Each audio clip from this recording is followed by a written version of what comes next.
There is nothing. Only warm primordial blackness. Your conscious ferments in it. Ever. Never, ever. Never, ever, ever, baby. An inordinate amount of time passes. It is utterly void of struggle. No ex-wives are contained within it.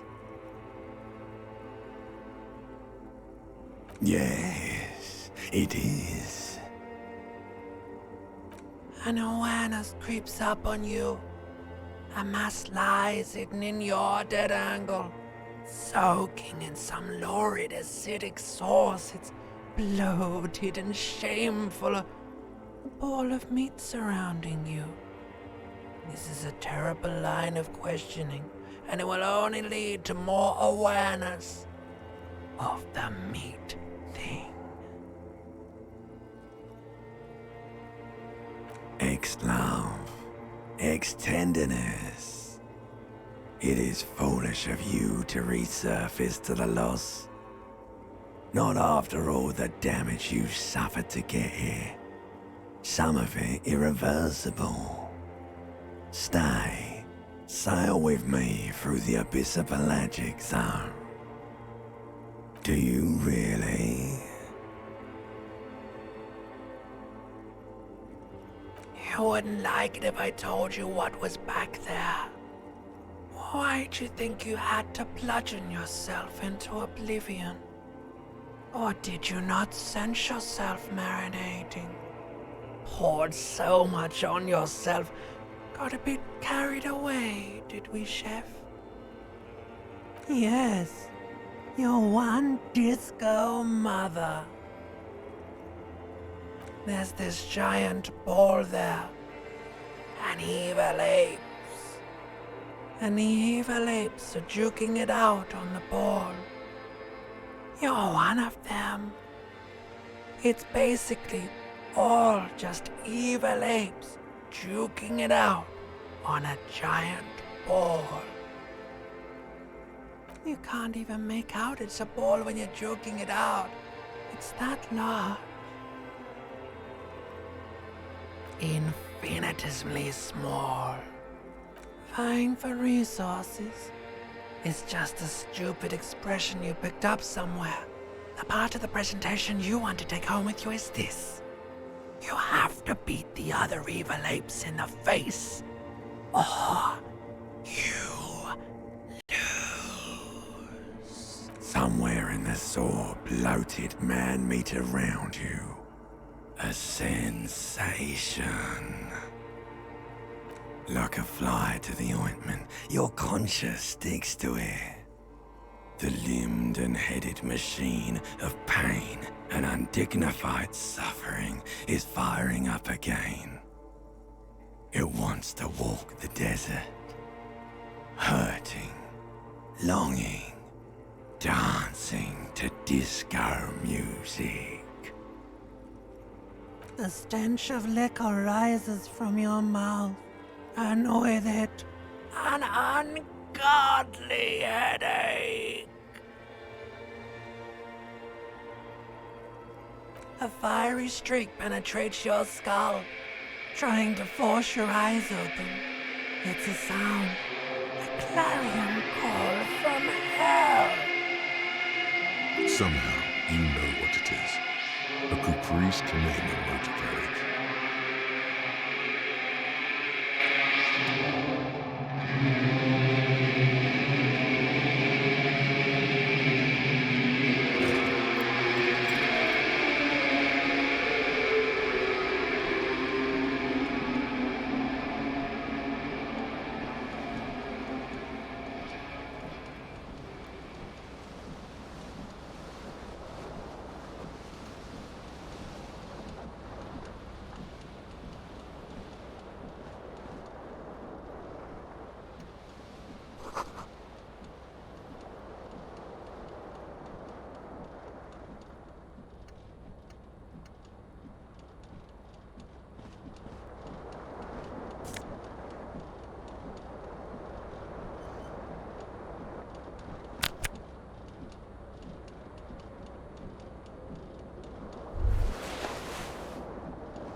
You hear a jingle. Keys are clinking in the pocket of your flare-cut pants. It says "whirling in rags" on the aluminium keyring. There is a single key on the ring. The number 1 is etched on it. It should open the door. The Whirling in Rags is a hostel cafeteria on the urban coast, frequented by dock workers.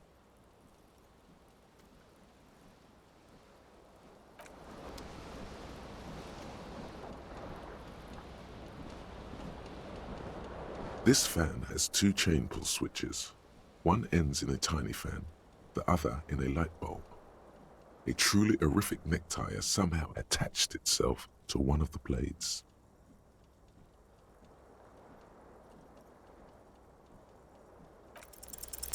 You reach out to grab the tie, but what's this? Diffuse, radiating chest pain. Doom comes over you. This is bad. Feels like sharp stones grinding in your chest and keeping you from moving. For quite a long time. Still ongoing. Now is a good time to start worrying. Finally, the pressure recedes. You find yourself covered in cold sweat and trying not to move, hoping it will keep you from dying. You know what you should do. You should stop the fan and then try again. It'll get easier. Do it if you want to die. The stabbing pain in your chest is telling you you're hanging by a thread here. The blades come squeaking to a halt. It should be a terrible mistake. Turn the lights off immediately. You can practically feel the photons burning a hole in your brain. Your eyes burn with photosensitivity. It's not good. The switch must be broken because nothing happens. The air in the room, you swoop up and catch the tie. Snap. It's released from the blade. What you have in your hand is a truly hideous thing. The fan stands still.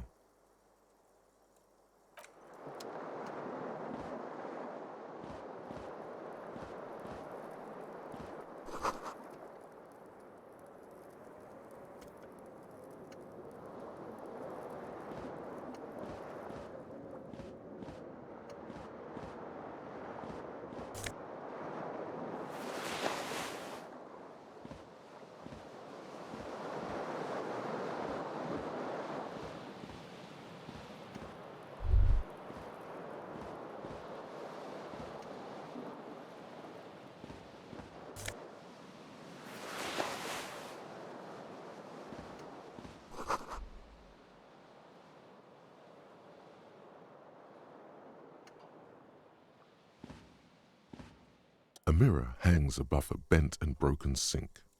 In a fierce discharge of masculine energy, someone has ripped half the faucet off.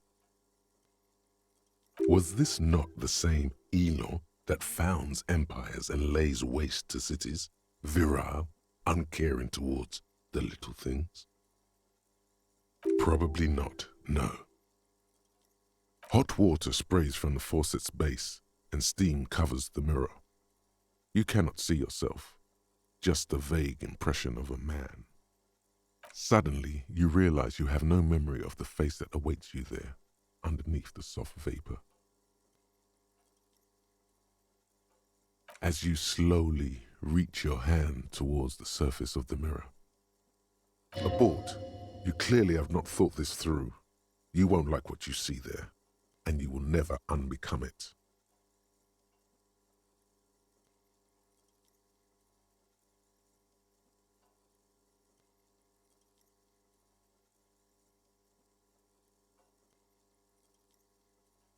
Yeah, there is definitely something wrong with it.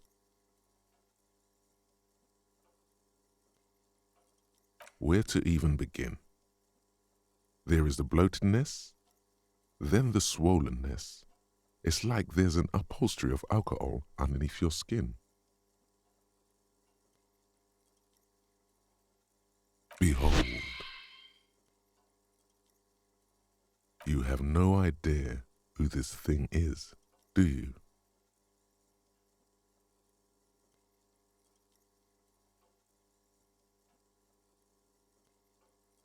It appears you're also dead. There's clearly rigor mortis on your face. Or wait, is that an expression? Are you trying to make an expression with that face? Why?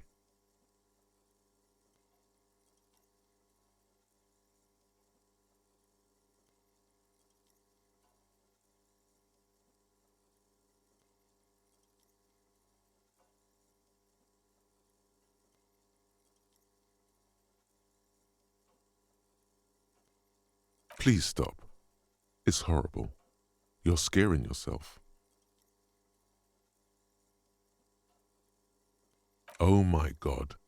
You can't stop. It's like it's not even voluntary anymore. You have worn that grin into your face and now it won't come off. What does it even mean? What is the emotion you're trying to convey?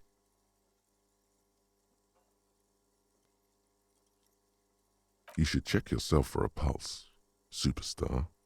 From here it looks like a cadaverous spasm. You find no sign of life on your swollen neck. However, putting your hand on your chest reveals an irregular heartbeat. You appear to be alive, for now. It belongs in the new, the third decade of the current century. Enough time had passed from the failure of the revolution that, for a fleeting moment, free market economy seemed like the ultimate, uncontested way of life for our species. Things were good. It was smooth sailing. People made gold and champagne-tinted interiors and facades to suit the times, calling this the new style. But more importantly, disco happened. For Revachol, your city, that meant only one thing. Guillaume le Million. If it doesn't rhyme, you're not pronouncing it right. Out of the dazzling swirl of disco music, in an open-air boîte de nuit, somewhere in Revachol West, Guillaume's blonde mane appeared on the screen. He sang some bullshit. Then he made the expression. It doesn't have to be. You can swoon over Guillaume and his champagne-corked smile whenever you want to. Maybe some of the stardust.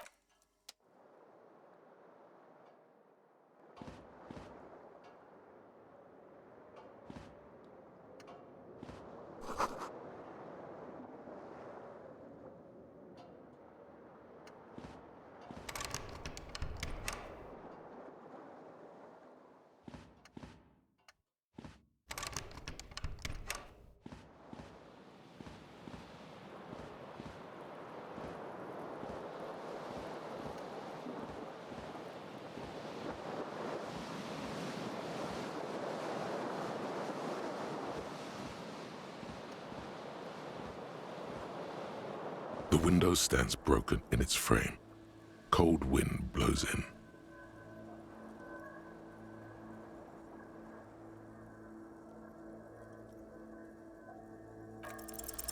The shards face outward. Whatever broke this window came from the inside.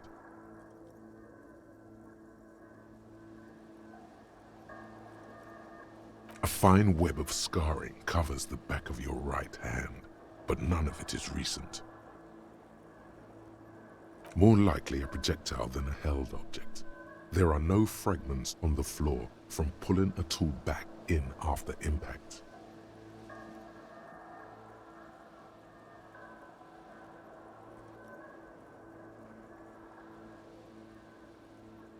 It is too large for a bullet, yet too small for a piece of furniture. You're looking for something heavy and larger than your fist. The single green shoe you found fits the hole almost as well as your foot. It would have also been heavy enough if thrown with force. Congratulations, you smashed the window with your own shoe. Now you only have one. If you're lucky, you can still find the other one on the balcony outside. The door to it should be outside your room. A cool wind gushes in. Your toes curl up from the cold.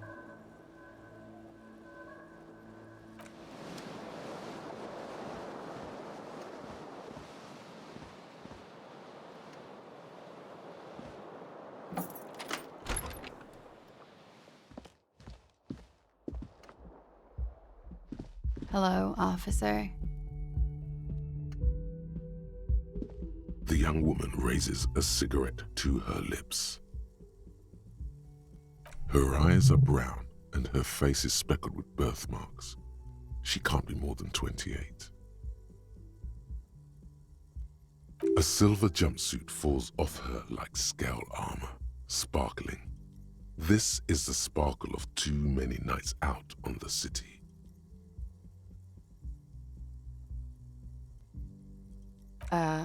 No.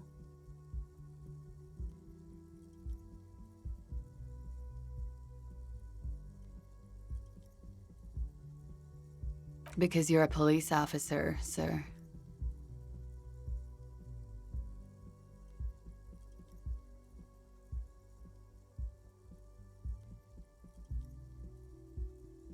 Okay, cool. I won't.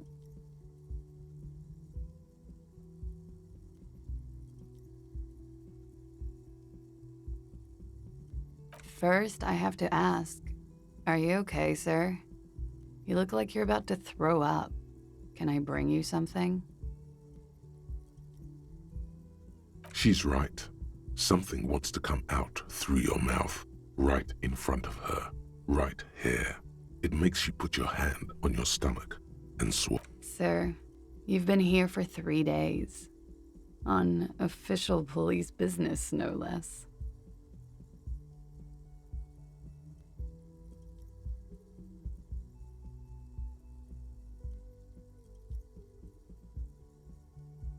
Okay.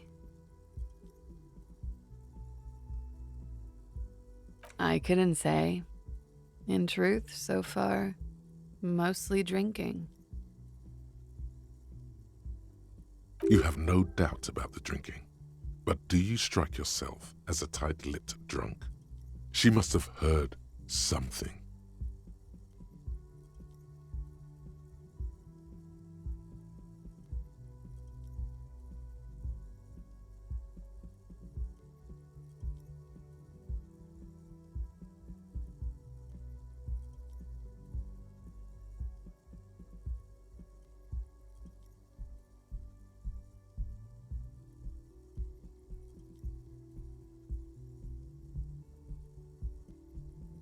Of course.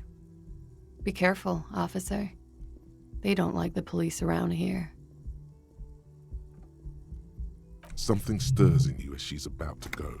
Call it an instinct, a need. The need to ask questions. It's like you've said the words 1,000,000 times before.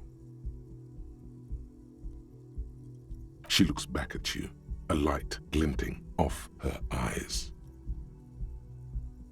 You're a cop, Harry.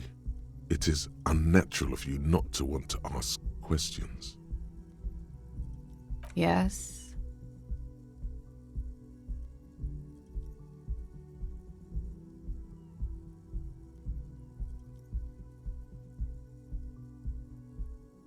There was the usual ruckus.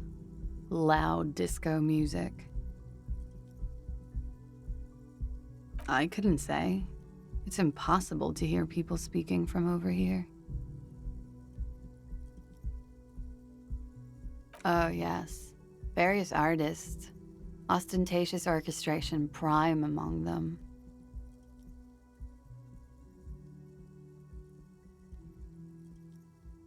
Oh, that. Yeah. Whoa. The less said about OO, the better. OO were huge where I come from. I was very young then, of course, like 7.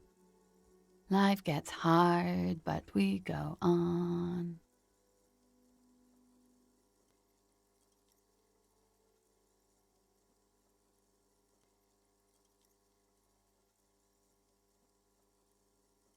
I don't know about that. At around 2 o'clock, the disco stopped, and there was a change of pace. A slow, sad song started playing, like organ music on repeat. That went on for quite a while. Some of the time, you were yelling along to it.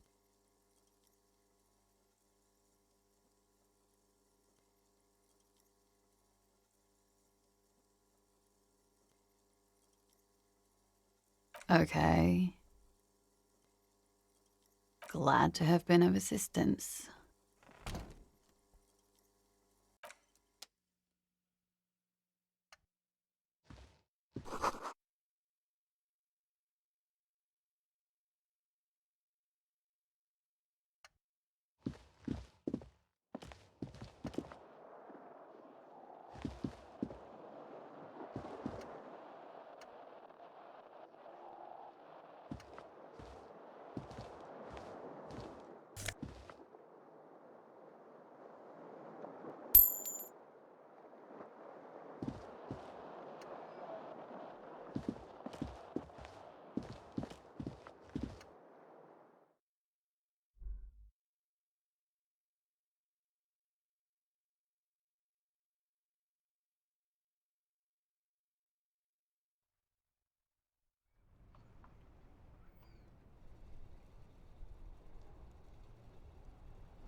There they both are, two identical shoes, both copiously green and indiscriminately snakeskin, reunited on your feet, like two baby crocodiles.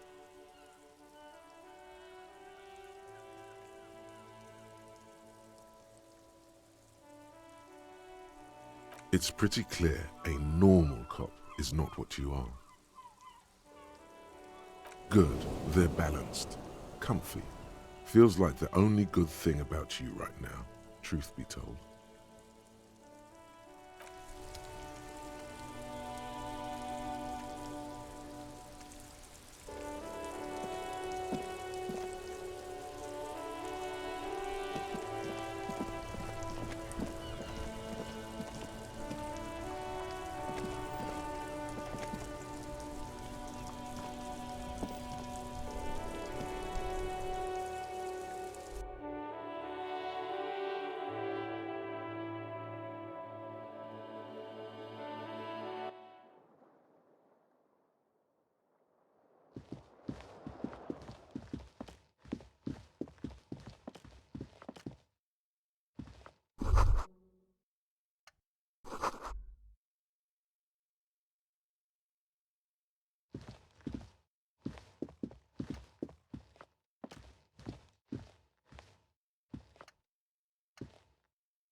You should totally sing karaoke here, the first chance you get. Your emotions need to be expressed. People need to know your vast, oceanic soul.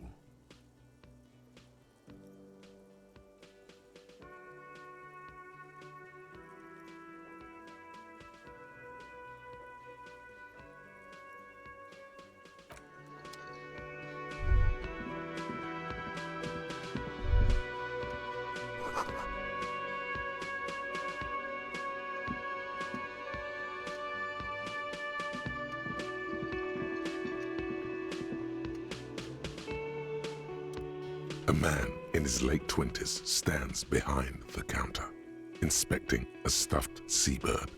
As you approach, he gives you a sideways glance, then looks down again. Everything is cool between you and this guy. He's a big fan. Make some small talk.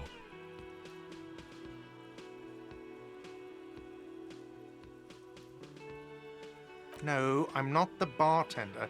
I'm the cafeteria manager. He's very animated all of a sudden. This seems like a touchy subject.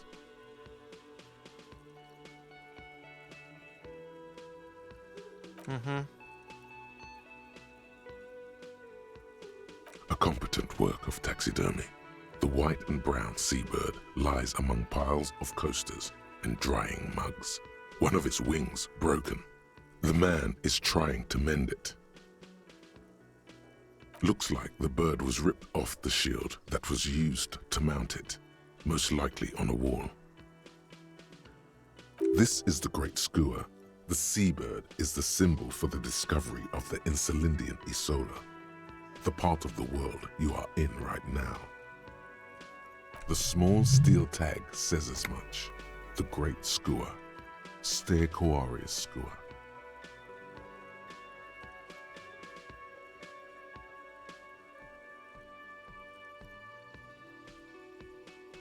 Look, your buddy is over there.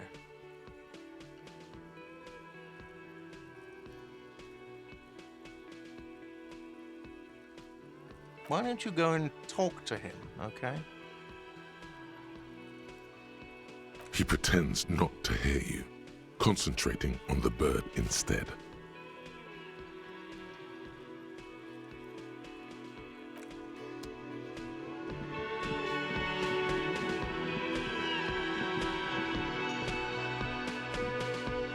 A bespectacled man in an orange bomber jacket is tapping his foot on the floor. Looks like he's waiting for someone. You. As you approach, he narrows his eyes and extends his hand in greeting. On the sleeve of his bomber jacket, as well as on its back, are the same enigmatic white rectangles as on your blazer. Hello, I'm Kim Kitsuragi, Lieutenant, Precinct 57. You must be from the 41st. You realize he's waiting for your name.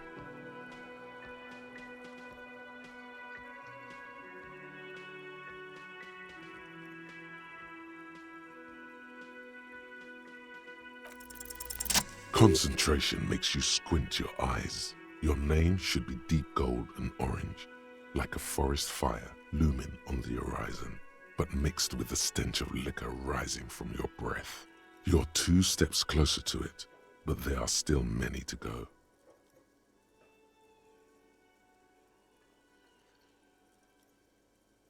It looks like we had a little scheduling error on Sunday. Saturday too, actually. Have you had time to talk to the manager here?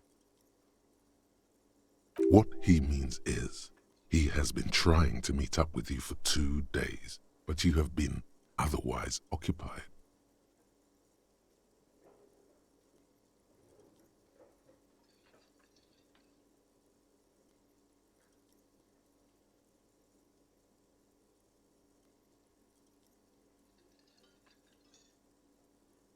Then we should ask him for a rundown of the area. Get me up to speed. I understand the scene is out back, right?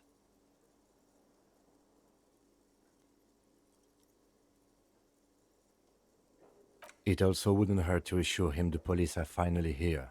In full force, I mean. Have you mapped out the initial interviews?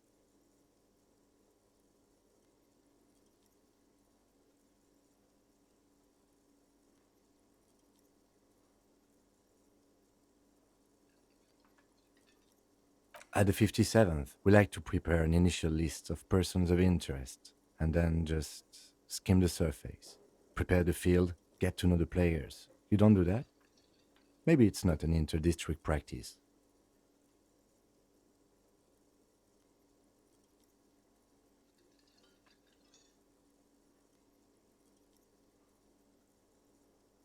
Right.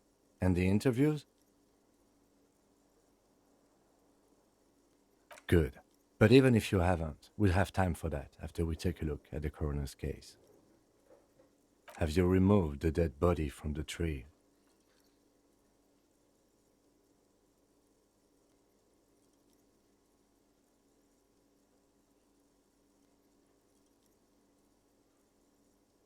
So, the body is still in the tree, where it has been hanging for 7 days straight. We should go there as soon as we are done talking to the owner.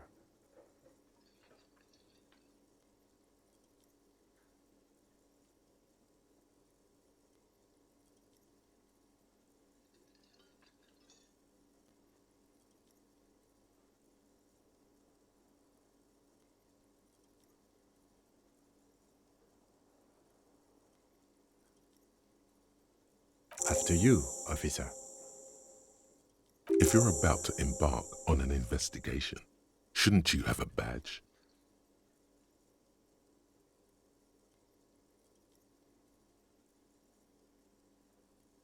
You mean you don't have a badge?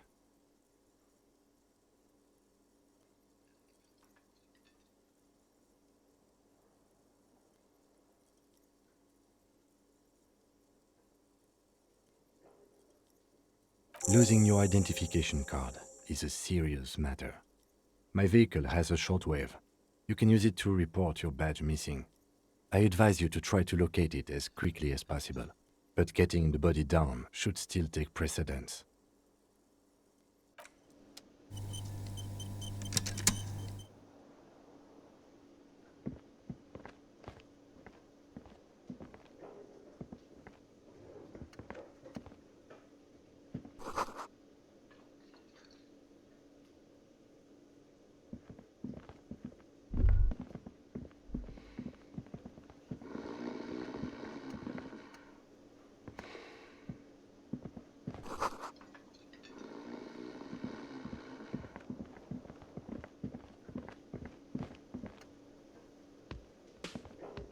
The man with...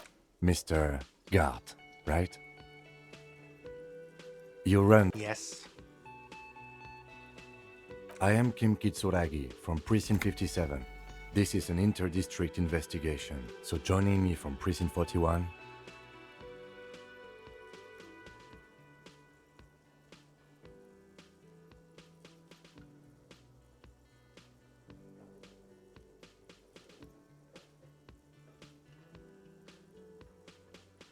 What?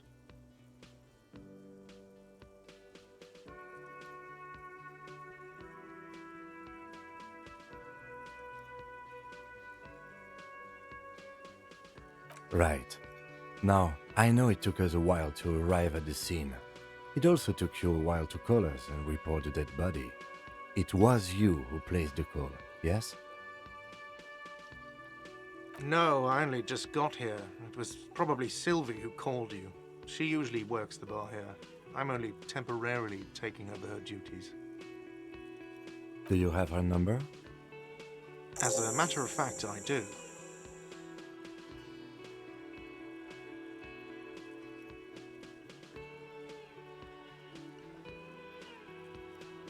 This sounds like something you can use to call this Sylvie later.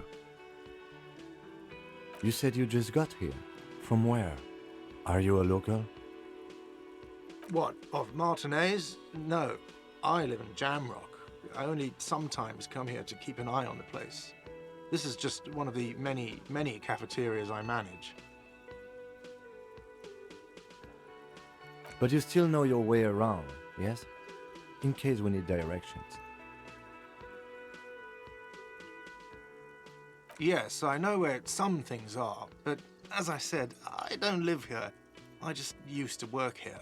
And I'm not going to start working here again, if that's what you think. I didn't imply that. Detective. He probably means this is where you step in and ask your questions.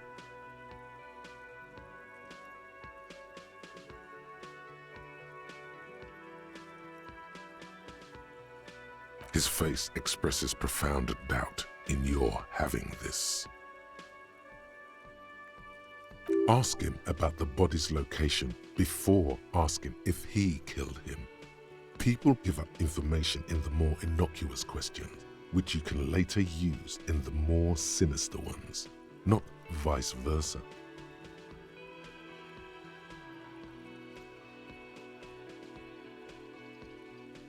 Behind this building, there's a courtyard. They hoisted him up on a tree there.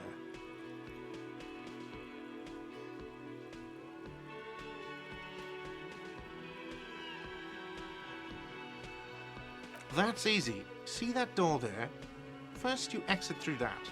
Then to your right, you should see a big hole in the fence. A really big one. You can get to the courtyard through there. No need for the keys. The hole is big enough for the Franco-Nigerian cavalry to fit through. This man means the heavy cavalry of the innocents Franco-Negro, sweeping over the plains and nations of the enemies of mankind. 5th century style. Unified currency and the concept of cool came in their wake. They wore lamella and carried guns. But first and foremost, Franco-Nigerian heavy cavalry was really, really wide. That hole in the fence must be enormous. She went away because none of your business. Have they not been telling you you're a cop?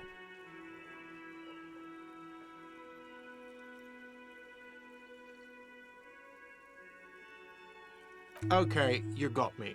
She went away because of the dead body out back. And because I asked for her number. That's why Sylvie went away. I hope you appreciate that. Thank you.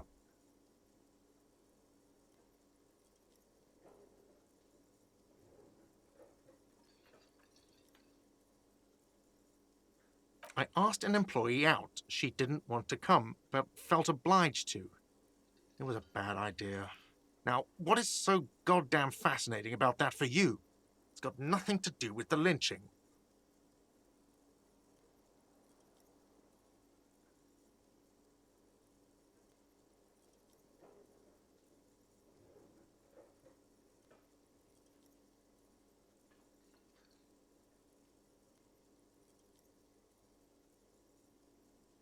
What?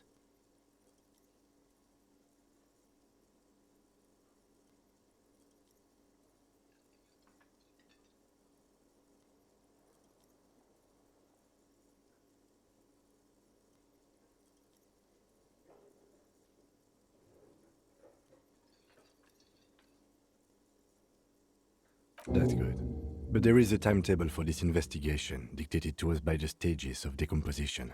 And it says we need to move on. Let's go. Not so fast, Mr. Feminist. You owe me 130 real.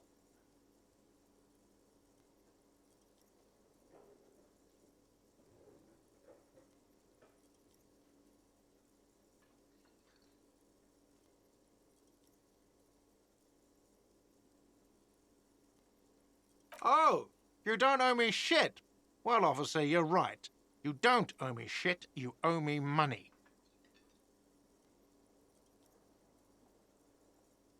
We do not need to assert ourselves here. We only need instructions from him. This is the proprietor, remember?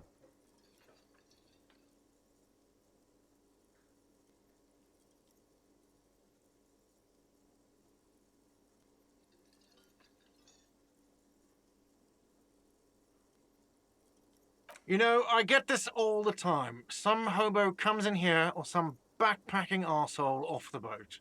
The next day, when they can't make their fees, they get aggressive. I just never thought I'd be in this shit with a cop. Please, just give me the money.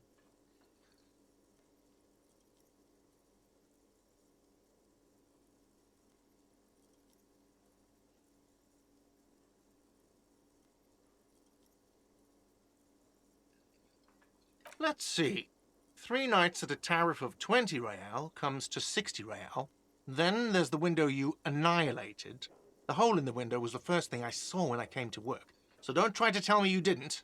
That will be 40 real in damages.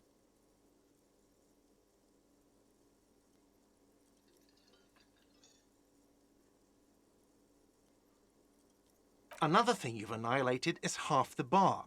You've run a tab of 30 real. Actually more, but we'll round it down to 30 for your hard work maintaining the stability and order of Revachol. That's 60 plus 40 plus 30 equals 130 real. And yes, real is still money.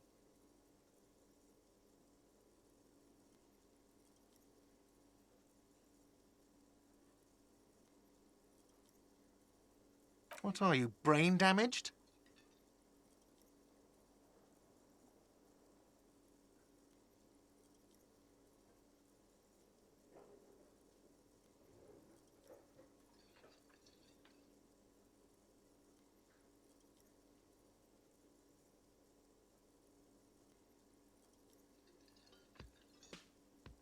Money is what grown-up people use to pay for things.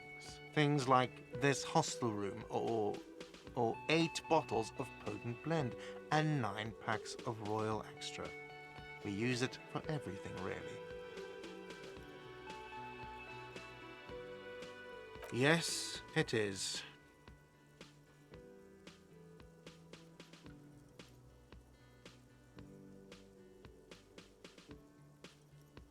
No, you see, that's 40 cents. Cents are a form of currency 100 times smaller than the real. I'm not even going to take this. Come back when you have 130 real.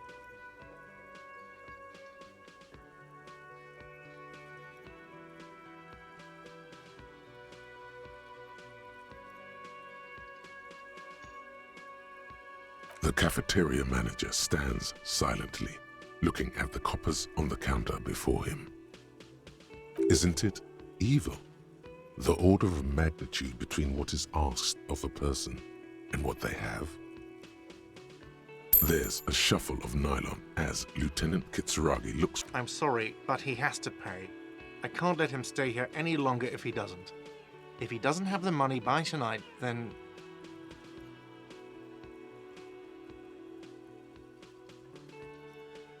Officer, maybe you are better off working this from home for now. You live in Jamrock, right? It's not that far away.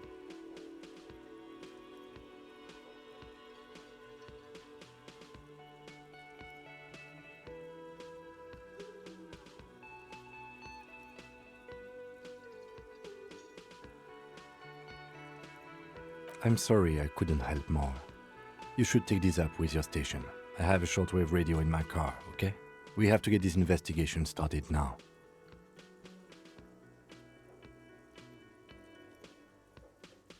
Good luck.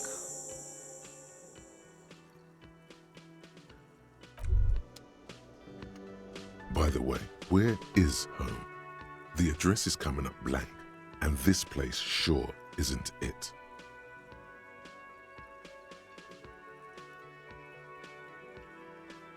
But you've been at this hostel cafeteria for only 3 nights. Where were you before? You had to be somewhere.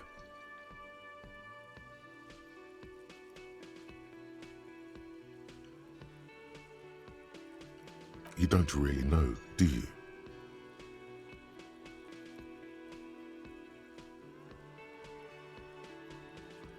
A vague, blackened image doesn't sound like somewhere you can stay if you run out of money.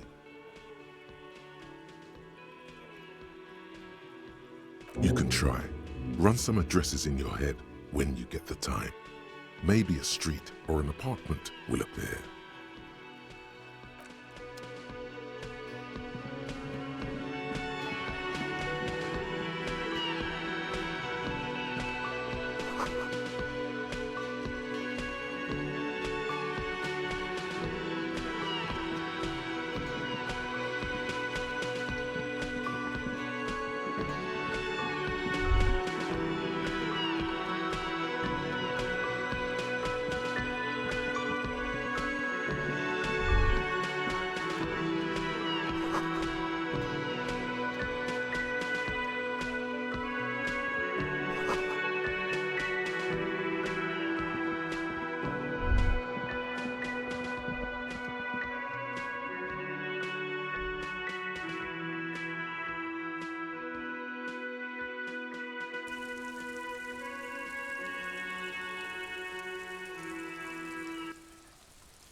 close to me. Come to snuff my shit out, I think.